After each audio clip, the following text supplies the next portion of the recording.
जमीन आपकी है और ताकत किसी की नहीं है तो आपकी जमीन पर होगा। पूरे हिंदुस्तान का किसान यहाँ पे होगा। यहाँ एक दूसरा गाजीपुर बॉर्डर हम यहाँ पर बनाना जानते हैं। टिकैत साहब का हमें आशीर्वाद चाहिए। प्रशासन डराने का, धमकाने का, एक आदमी से सहमति लेने का काम करेगा। जिला गौतम बुद्ध नगर खा लिया, अब बुलंदशहर की बारी, आगे आगरे की तैयारी। अगर नहीं सुधरे इनमें यहाँ बोला गोला लाठी इन पर यहाँ लगेगी। आगे ये जब बढ़ेंगे पहले हमें हमारा देंगे।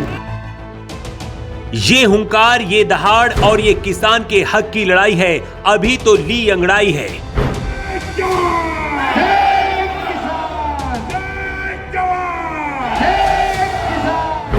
तस्वीरें गौतम बुद्ध नगर जिले के जेवर की हैं। पूरा देश जानता है इसी जेवर में एशिया का सबसे बड़ा और विशाल एयरपोर्ट बनकर तैयार है। लेकिन इसके पीछे की हकीकत यहाँ का वो किसान जानता है जिसकी जमीन पर ये एयरपोर्ट बन रहा है। जेवर एयरपोर्ट में तीसरे चरण के अधिग्रहण को लेकर किसान उग्र हैं। यमुना प्राधिकरण के अधिकारी और सरकार किसानों का आरोप है कि उनको ठगा जा रहा है। ना तो उचित मुआवजा दिया जा रहा है और ना ही इन किसानों की मांगों को पूरा किया जा रहा है। हालांकि जेवर एयरपोर्ट में भूमि अधिग्रहण की ये लड़ाई कोई नई लड़ाई नहीं है। जेवर एयरपोर्ट में जब दूसरे चरण का अधिग्रहण हुआ तो इस चरण में विस्थापित होने वाले कुछ गांवों ने अधिग्रहण का विरोध किया। करीब पिछले 4 साल से दूसरे चरण में विस्थापित होने वाला अकेला रनहेरा गांव आज तक यमुना प्राधिकरण और सरकार से अपनी मांगों को लेकर लड़ाई लड़ रहा है। तो समय कितने लग जाओ भाई, सुन लो, जमीन में इतने कोई घुसेगा नहीं, इतने हमारे किसानों का समाधान नहीं हो जाएगा। मतलब यहाँ से लेकर नोएडा से लेकर जेवर तक सब खा लिए, अब बुलंदशहर पे नंबर लगा दिए। लेकिन अब इस लड़ाई में रनहेरा गांव के साथ साथ जाट बाहुल्य गांव नीमका, चौरौली और खासपुर और ठाकुर बाहुल्य गांव थोड़ा भी कूद पड़े हैं। और अब विस्थापित नीति और भूमि अधिग्रहण की लड़ाई यमुना प्राधिकरण और यहां जनप्रतिनिधियों के गले की फांस बन गई है। बीते शनिवार नीमका गांव में जेवर एयरपोर्ट से प्रभावित 14 गांव की विशाल पंचायत की गई। ये पंचायत भारतीय किसान यूनियन के प्रदेश उपाध्यक्ष चौधरी पवन सिंह चौरौली के नेतृत्व में आयोजित की गई थी। 4300 रुपए हमसे लेके यही सरकार 70,000 50,000 आगे बेच रही है। हमें 4300 और ये खुद 50,000 70,000 तक रेटों में बेच रही है। क्या दे रहे हैं हमको? ये सरकार जबरदस्ती आज ये दबाव बना रही है पूरी हमारी समाज पर। हर गांव जाके प्रशासन दबाव बना रहा है, समिति दो। भाई सरकार किसान को जब पड़ेगी अपना आप समिति देगा। वो दबाव क्यों बना रहे हो? क्यों बार बार उन पर केस किसी पर केस लाद रहे हैं, किसी को धमका रहे हैं प्रशासन के समिति दो?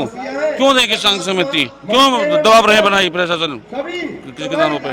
तो हम इसी चीज को बिल्कुल बर्दाश्त नहीं करेंगे। आज राकेश टिकैत जी हमारे बीच में आए हैं भूमि अधिग्रहण के लिए। हमारी जो डिमांड है 2013 से आज तक सर के रेट नहीं बढ़ाया हमारा। क्यों नहीं बढ़ा आज तक 2013 से सर के रेट? ये सब हमारे संघ किसानों संघ में छलावा है। आज जब ये जमीन इनको चाहिए तो गांवों को शहरी घोषित कर देते हैं, जिससे उन्हें 4 गुना मुआवजा ना देना पड़े। और जब इन्हें मतलब कि मुआवजा देने के बाद में जब गांव उठाने की बात आती है कि शहर कभी उठता नहीं है, फिर उनको ग्रामीण घोषित कर देते हैं कि अब इन्हें उठो जी, तुम यहाँ से मुआवजा भी नहीं देंगे और गाँव को भी उठाएंगे। तो इस तरह की ये सरकार की गलती थी। कैसे बर्दाश्त करेगा किसान? ये आज सरकार हमारी जमीन से लेकर 30-35 लाख रुपए हमसे बीघा लेके 2 करोड़ 2.5 करोड़ रुपया खुद बेच रही है। आगे क्या हो गया? तो एक मतलब कि आज मतलब कि कागजों में बेच के हमसे कई गुना मुनाफा सरकार ले रही है। ये क्या किसान का हक नहीं है क्या? किसान की जमीन नहीं जा रही क्या? ये जब तक हम क्यों कर रहे हैं सरकार? तो ये सही चीजें हैं, हम इनको बिल्कुल भी बर्दाश्त नहीं करेंगे। हम ये आंदोलन, अब ये शुरुआत हुई आज आंदोलन की। यहाँ पे इस आंदोलन को हम बड़े रूप में लेके जाएंगे। आज हम यहाँ पे जेवर क्षेत्र का किसान आया हुआ है। अगर हमें जरूरत पड़ी तो यूपी का भी मतलब कि पूरे हिंदुस्तान का किसान यहाँ पे होगा। यहाँ एक दूसरा गाजीपुर बॉर्डर हम यहाँ पे बनाना जानते हैं। टिकैत साहब का हमें आशीर्वाद चाहिए और किसानों का संग किसी भी तरह से हम अनहित नहीं होने देंगे। आपको बता दें कि इस पंचायत में इन किसानों के बीच एक उम्मीद बनकर भारतीय किसान यूनियन के राष्ट्रीय प्रवक्ता राकेश टिकैत पहुंचे थे। इन किसानों ने पहले तो फूल माला पहनाकर राकेश टिकैत का जोरदार स्वागत किया और उनको पगड़ी बांधकर और 14 गांव का जल राकेश टिकैत जी को इन किसानों ने भेंट किया। आपको बता दें कि हाल में कुछ किसानों ने जेवर के विधायक धीरेन्द्र सिंह के साथ उत्तर प्रदेश के मुख्यमंत्री योगी आदित्यनाथ से मुलाकात की थी और फिर उसके बाद मुआवजा बढ़ाकर 4300 रुपए प्रति वर्ग मीटर कर दिया गया था। लेकिन इसके बाद तीसरे चरण में पड़ने वाले कुछ गांव विरोध में उतर आए और फिर पंचायतों का दौर शुरू हो गया। इस विशाल पंचायत में हजारों की तादाद में किसान पहुंचे थे। इन किसानों के मन में क्या था, हमने इसको टटोलने की कोशिश करी। जेवर एयरपोर्ट को लेकर ये विशाल पंचायत रखी गई है और ये पंचायत इतनी विशाल है कि यहाँ से किसानों की आवाज़ दिल्ली के दरबार तक जाएगी और दिल्ली के दरबार निश्चित तौर पर हिल जाएंगे। जेवर एयरपोर्ट को लेकर हर वक्त लड़ाइयों का दौर जारी रहा है। दूसरे चरण का अधिग्रहण हो, तीसरे चरण का अधिग्रहण हो या चौथे चरण का अधिग्रहण हो, किसान विस्थापन नीति को लेकर, मुआवजे को लेकर हमेशा लड़ाई लड़ता रहा है। टिकैत साहब का संबोधन हो उससे पहले कुछ किसान मेरे साथ मौजूद हैं। किसानों का मन टटोलने की कोशिश करते हैं कि राकेश टिकैत जी के आने से क्या फ़ायदा होगा और राकेश टिकैत जी के आने को लेकर यहाँ पर क्या देखते हैं। क्या नाम हो गया चाचा आपका? क्या नाम हो गया आपका बाबा? मेरा नाम धर्मवीर सिंह है जी, खाजपुर गाँव है। खाजपुर से आए हैं? हाँ जी, हाँ जी। टिकैत जी आ रहे हैं आज? टिकैत जी आ रहे हैं, उनका बहुत स्वागत होगा यहाँ। अच्छा, हाँ जी, हाँ जी। क्या उम्मीद लग रही है राकेश टिकैत? हमको एक तो गांव में उठना चाहिए हमारा। अच्छा, हाँ, और हम तो ये चाहते हैं हमारी जमीन भी न जाए। अच्छा, हाँ, हमारी ये मांग। राकेश टिकैत जी से क्या उम्मीद है आपकी? उम्मीद है, वो किसान के बहुत बड़े नेता हैं, तो वो लड़ना भी जानते हैं, तो उनसे बहुत बड़ी उम्मीद है हमें। अच्छा, मुआवजा बढ़ाया गया था, उसके बाद भी पंचायत हो रही है। एक बात बताइए आप, जब शहरीकरण कर दिया गया है और इन्होंने 12 साल से सर्किल रेट नहीं बढ़ाई, शहरीकरण का दुगना दे रहे हैं। अगर गांव का देते तो ये 4 गुना मुआवजा देते, इसलिए इन्होंने सर्किल रेट नहीं बढ़ाए 12 साल से और किसानों का गला काटने पर लगे हुए हैं, यानी उचित तरीके से मुआवजा नहीं दे रहे हैं। इसीलिए राकेश टिकैत जी को यहाँ बुलाया गया है और लड़ाई लड़ेंगे। आपकी जमीन जा रही है? हाँ, जमीन गांव को नहीं उठने देंगे हम। जमीन विकास के लिए मना नहीं कर रहा कोई भी, लेकिन गांव को नहीं उठने देंगे। जमीन की तो बात देखी जाए, पहले तो हमें यही पता ना हमें यहाँ से उठा के बसाएंगे कहाँ। हमें यहाँ से उठाया जा रहा है तो पहले तो निश्चित ये होनी चाहिए कि हमें कहाँ बसाएंगे। बसाने का कोई वो नहीं है। हमसे पहले जो गांव बसाए हुए हैं वो खुद परेशान है वहाँ पे। स्टार्टिंग में जब जाके वो बसाए, जब तो ये सुना था कि उनको शमशान ही नहीं मिला था। अब प्रशासन के राय बनवा दिए, उन्हें शमशान मिल गया, अब आके मिला है। तो पहले तो हमें यही निश्चित करे सरकार कि हमें बसाएंगे कहाँ। 4300 रुपये तो कर दिया था मुआवजा। कम दिया है, कम दिया है। कितना होना चाहिए भाई? हिसाब से कृषि दुआ में छोड़े अपने उस पर रहे, बजूत पे, बजूत का आए नहीं, ये तो ठगाई है। 4300 ठगाई है। यहाँ से तो बाहर भी जमीन महंगी है, जबकि यहाँ एयरपोर्ट है, विस्थापन है।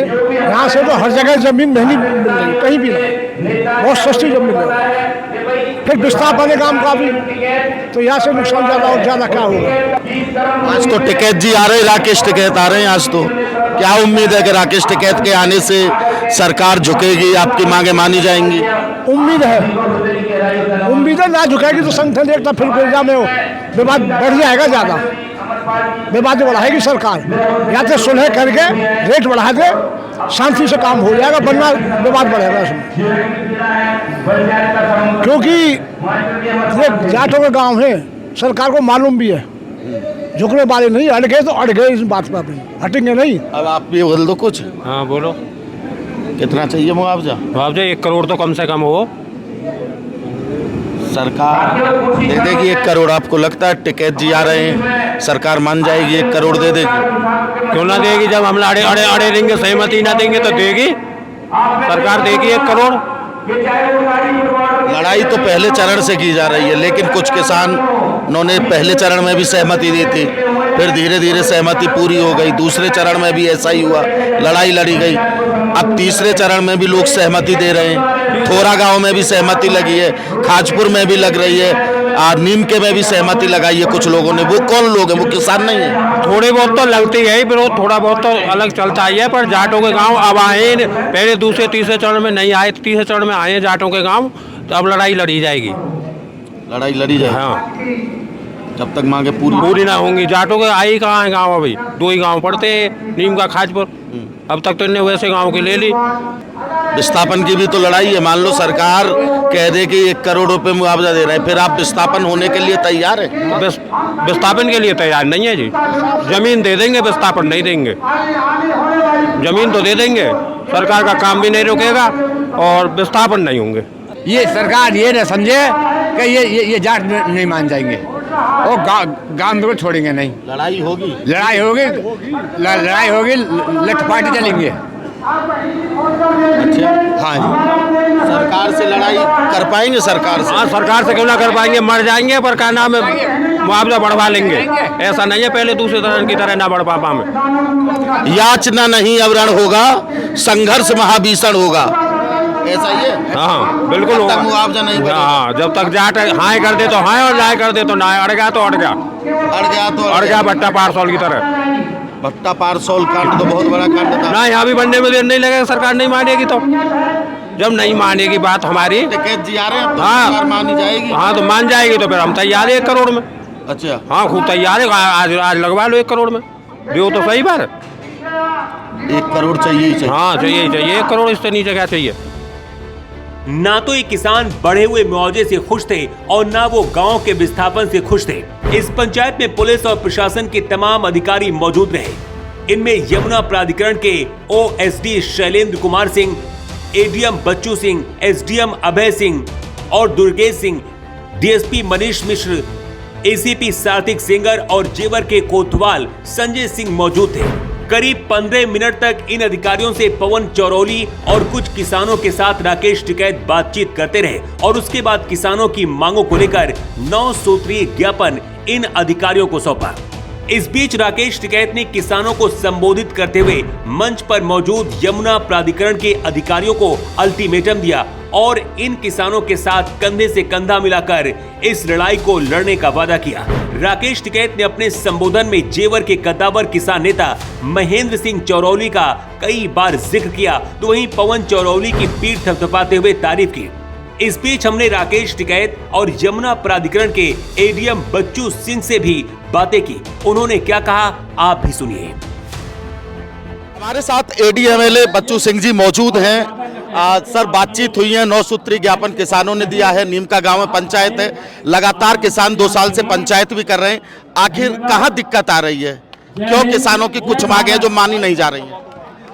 देखिए, आज जो इन्होंने 9 सूत्री ज्ञापन दिया है, उस ज्ञापन में जो भी बिंदु हैं उन पर हमारे और भारतीय किसान यूनियन के पदाधिकारियों के साथ एक ये सहमति बनी है कि उन सभी बिंदुओं पर एक इनकी कमेटी बनेगी और वो कमेटी हमारे साथ पूरे जिला प्रशासन के साथ में और सक्षम अधिकारियों के साथ में एक बैठक करेगी और उस बैठक में उनको आपसी विचार विमर्श और संवाद के माध्यम से उन समस्याओं के समाधान के लिए प्रयास किया जाए। सर, क्या बात हुई है? प्रशासन यहाँ पर पूरा मौजूद रहा? मीटिंग यहाँ पे हुई और ये रहा है कि यहाँ की जो कमेटी बनेगी, लोकल कमेटी, जो प्रभावित किसान हैं एयरपोर्ट से, उन्हीं की कमेटी इनसे बातचीत करेगी और बातचीत जल्दी हो। लोगों को डरावे धमकाने का काम ना करें, डरा धमका के सहमति ना बनवावे। ये यहाँ पे बातचीत हुई। गांव ना उठे, गांव बचे और जो मुआवजा है उसका रेट कम है और रेट जब बढ़ेगा जब मूवमेंट चलेगा। तो किसान अगर सहमति नहीं देगा और वो आंदोलन की तरफ जाएगा तो उनके रेट जरूर बढ़ जाएंगे। प्रशासन अपने उसमें रहेगा, प्रशासन डराने का, धमकाने का, एक आदमी से सहमति लेने का काम करेगा और अगर ये किसान सहमति दे देगा तो फिर आंदोलन कमज़ोर हो जाता है और उससे फिर बहुत लोग प्रभावित होते हैं। अगर किसानों की मांगे सर नहीं मानी गई तो आगे क्या कदम होगा? आगे ने यहाँ काम नहीं करने देंगे। जब ये खेत में आएंगे, असली संघर्ष तो जिस दिन ये खेत में आएंगे उस दिन शुरू होगा। जब तक 70-80% सहमति नहीं होगी तो ये अधिग्रहण नहीं कर सकते और इतनी सहमति बनती नहीं। मूवमेंट की तरफ लोगों को जाना चाहिए, संगठित रहे मूवमेंट की तरफ जाए। उन किसानों के साथ में भी सब किसान और बाहर के लोग भी हैं जिनको प्रशासन डरा के, धमका के, उनका नौकरी का डर दिखा के, उनके राशन का डर दिखा के उनको देते हैं। तो उनसे घबराने की जरूरत नहीं है। आजकल वो जमाने नहीं रहे कि ये डायरेक्ट प्रशासन सामने फाइट करेगा, ये छुप का वार करता है, उससे बचना है बस इनसे। इस पंचायत में ये बात तय हुई कि किसानों का 21 सदस्यीय दल बहुत जल्द यमुना प्राधिकरण के बड़े अधिकारियों से बातें करेगा और उसके बाद क्या फैसला होता है वो वक्त तय करेगा। फिलहाल तो आलम यह है कि किसान आर पार के मूड में नजर आ रहे हैं और इतना भी तय है कि पवन चौधरी चरौली के नेतृत्व में हुई इस विशाल पंचायत ने यमुना प्राधिकरण की नींव ही हिला दी है, जिसकी धमक कुछ दिन बाद जरूर दिखाई देगी। प्रशासन के अधिकारियों से भी और राकेश टिकैत जो आज यहाँ मुख्य अतिथि थे, तमाम मुद्दों पर हमने उनसे बातचीत की। फिलहाल ये निष्कर्ष निकल के आया है कि किसानों ने 9 सूत्रीय ज्ञापन अथॉरिटी के अधिकारियों को सौंपा है। ओएसडी शैलेंद्र भाटिया यहाँ पर मौजूद रहे। इसके अलावा 2 एडीएम बच्चू सिंह, एसडीएम अभय कुमार सिंह के साथ पुलिस के भी कई अधिकारी यहाँ पर मौजूद थे। डीएसपी मनीष मिश्र, एसीपी सार्थक सेंगर, तमाम अधिकारियों के आगे 9 सूत्रीय ज्ञापन दिया गया है और अब किसानों की तरफ से 21 सदस्यों की एक कमेटी बनाई जाएगी। पवन चौधरी चरौली के नेतृत्व में ये कमेटी बनाई जाएगी जो इन अधिकारियों से बातचीत करेगी और उसके बाद ये अधिकारी क्या डिसीजन लेते हैं और सरकार क्या डिसीजन लेती है, उसके बाद ये तमाम तरह की जो इन किसानों की मांगे हैं उनके बारे में फैसला साफ हो पाएगा। कैमरामैन राहुल ठाकुर के साथ मोहित कर्णेश ठाकुर, जेवर।